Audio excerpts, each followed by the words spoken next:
La France a beaucoup de cartes à jouer. D'abord une tradition et une histoire, et vous en êtes la preuve, pas toujours conscient d'ailleurs.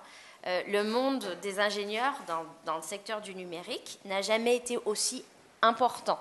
On a la tradition industrielle avec une économie qui est très diversifiée, bien plus que d'autres pays européens qui pèsent à peu près le même poids économiquement, et c'est une force dans le numérique parce qu'aujourd'hui, le numérique est sorti des TIC et le numérique touche l'ensemble des secteurs industriels. Et je pourrais dire agricole également. On peut parler d'agriculture 4.0. Aujourd'hui, il n'y a pas un seul secteur qui n'est pas impacté directement par l'avènement du numérique et qui doit donc repenser sa manière de produire, ses circuits de production et son modèle économique pour répondre à ce défi. Et puis on a un troisième atout, j'ai parlé de la tradition de l'histoire, notamment en matière de talent et d'ingénierie.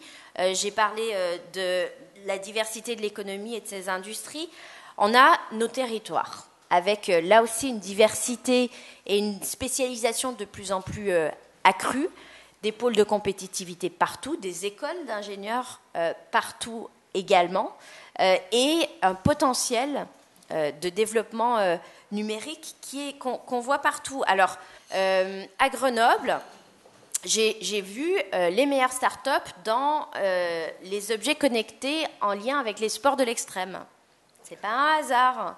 À Bordeaux, ils ont une wine tech extraordinaire. Et ça, c'est un constat que je fais depuis 1 an, qui est celui de la richesse des territoires. Donc, j'aimerais vous en convaincre parce que je suis persuadée que lorsque tout cela est mis en musique de manière intelligente, c'est une force de frappe potentielle extraordinaire au niveau international.